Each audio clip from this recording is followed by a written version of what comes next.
Bacaan dari surat Rasul Yakobus. Saudara-saudaraku, apakah gunanya kalau seseorang mengatakan bahwa ia beriman tetapi tidak mempunyai perbuatan? Dapatkah iman itu menyelamatkan dia? Misalnya saja, seorang saudara atau saudari tidak mempunyai pakaian dan kekurangan makanan sehari-hari. Kalau seorang di antara kalian berkata kepadanya, "Selamat jalan," kenakanlah kain panas dan makanlah sampai kenyang. Tetapi tidak memberi apa yang diperlukan tubuhnya, apakah gunanya itu? Demikian pula halnya dengan iman. Jika iman itu tidak disertai perbuatan, maka iman itu pada hakikatnya mati. Tetapi mungkin ada orang berkata, "Padamu ada iman, dan padaku ada perbuatan."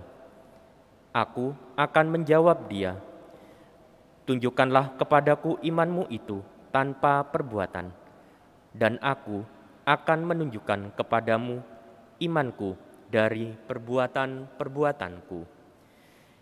Engkau percaya bahwa hanya ada satu Allah, itu baik.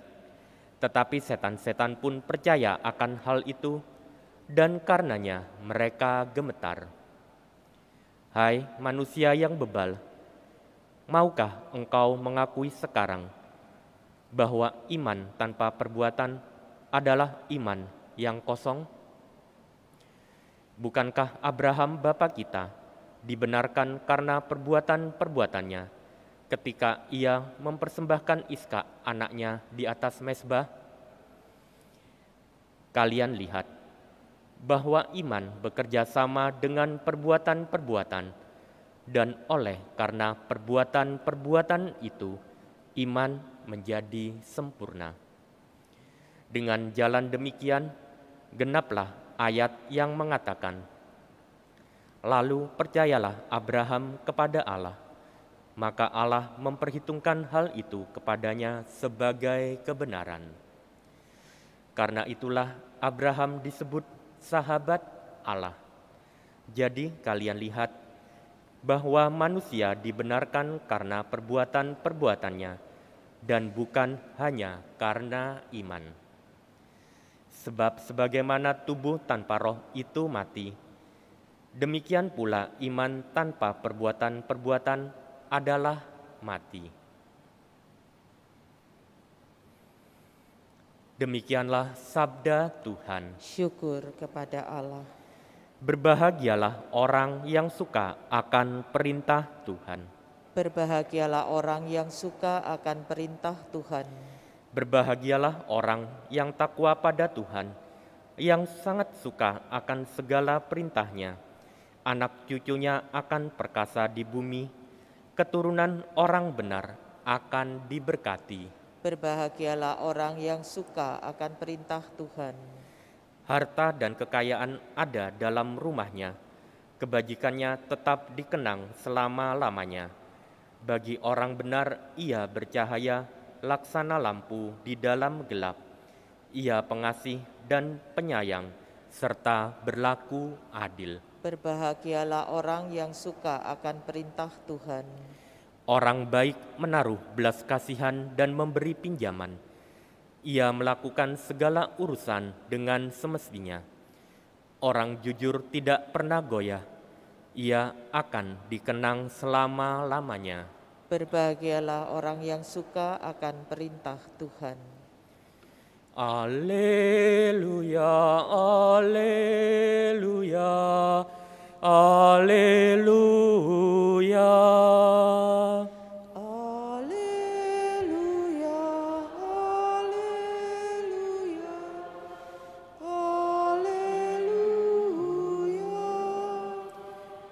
Kalian kusebut sahabat-sahabat, sebab kepada kalian kusampaikan apa saja yang kudengar dari Bapa.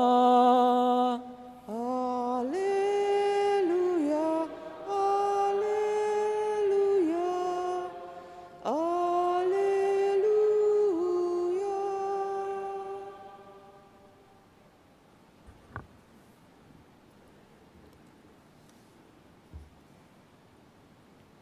Tuhan bersamamu. dan bersama rohmu. Inilah Injil suci menurut Markus. Dimuliakanlah Tuhan.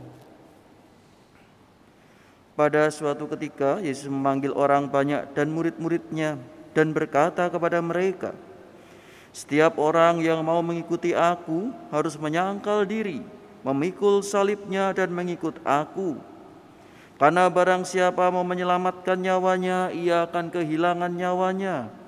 Tetapi barang siapa kehilangan nyawanya karena aku dan karena Injil, ia akan menyelamatkan nyawanya. Apa gunanya seseorang memperoleh seluruh dunia tetapi kehilangan nyawanya?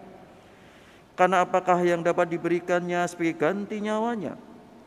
Kalau seseorang malu karena aku dan karena perkataanku di tengah-tengah angkatan yang tidak setia dan berdosa ini, maka Anak Manusia pun akan malu karena orang itu apabila ia datang kelak dalam kemuliaan Bapanya diiringi malaikat-malaikat kudus."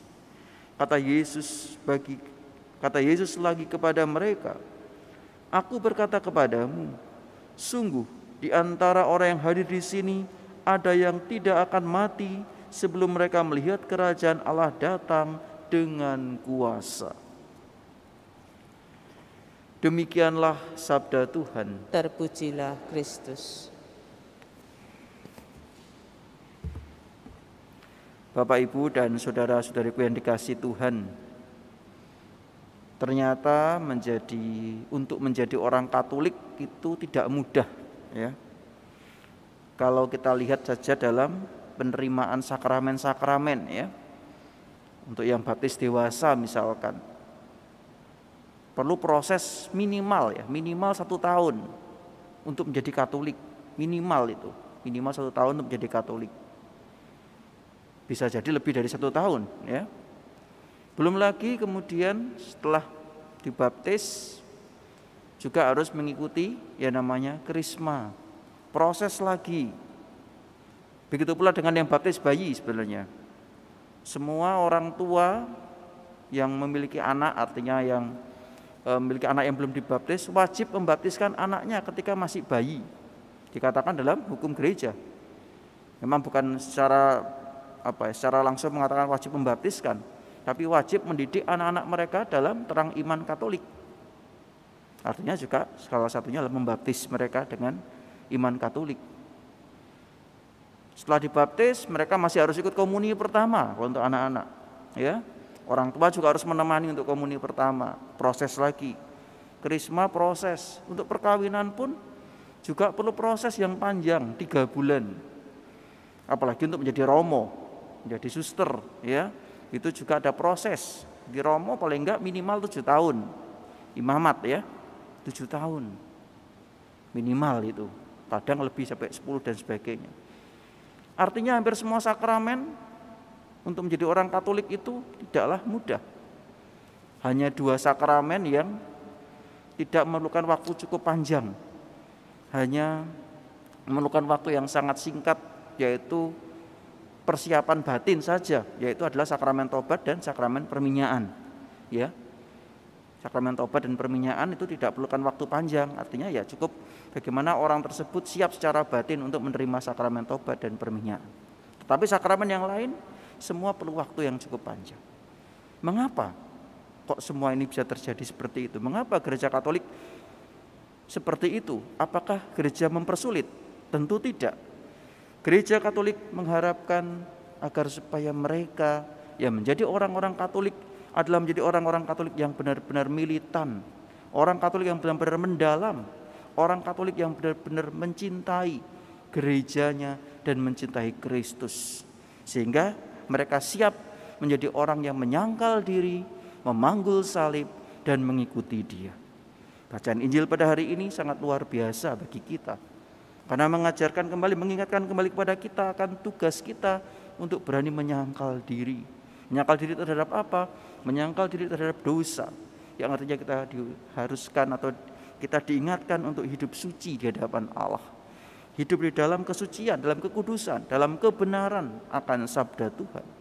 Yang berikutnya kita diajak untuk selalu memanggul salib. Memanggul salib artinya kita berani dengan tabah hati menerima atau dengan tabah hati kita menjalani kehendak Tuhan dalam hidup kita. Ya, memanggul salib itu juga dalam pengertian bagaimana kita mampu menahan diri terhadap segala sesuatu yang jahat sebenarnya. Seringkali atau kadang-kadang kita sering mendengar berita-berita yang aneh-aneh saat-saat ini ya, terkait dengan Omikron dan sebagainya. Kadang membuat kita stres. Namun bagaimana kita menahan diri agar tidak juga menyebarkan berita-berita itu kepada orang-orang lain, yang malah juga akan membuat stres orang-orang lain. Kalau beritanya tentang pengobatan sih tidak apa-apa.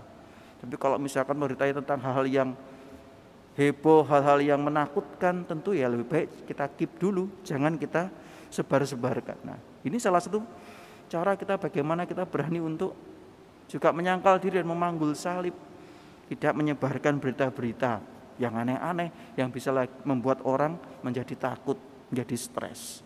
Saudara-saudara yang terkasih dalam Tuhan, itu hal yang kecil yang bisa kita lakukan dan mengikuti Tuhan. Mengikuti Tuhan artinya menjadi pelaku-pelaku sabda Tuhan. Bacaan pertama pada hari ini juga mengingatkan kita agar supaya kita melakukan apa yang menjadi iman kita. Artinya menjadi pelaku sabda Allah. Bahwa iman tanpa perbuatan pada hakikatnya adalah mati.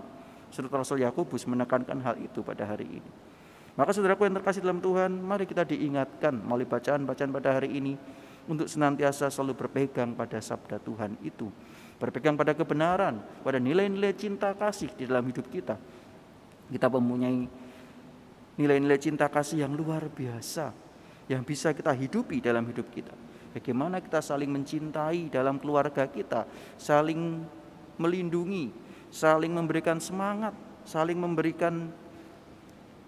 bertanggung jawab satu sama lain, dan juga saling mengampuni di dalam kehidupan kita. Ini menjadi wujud nilai-nilai cinta kasih dalam kehidupan yang bisa kita lakukan. Oleh karena itu saudara yang terkasih dalam Tuhan, mari kita mohon rahmat Allah agar supaya melalui perayaan Ekaristi yang kita rayakan pada pagi hari ini, kita sungguh-sungguh dapat menjadi pelaku-pelaku sabda Tuhan, dan akhirnya kita dapat menyangkal diri, dapat memanggul salib dan mengikuti Dia. Karena dengan kita dapat melaksanakan sabda Tuhan ini, tentunya kita akan memperoleh rahmat Allah, dapat memperoleh keselamatan Allah, dan tentu kita akan menjadi saluran berkat kasih Tuhan bagi sesama kita. Berkat Tuhan menyertai kita sekalian.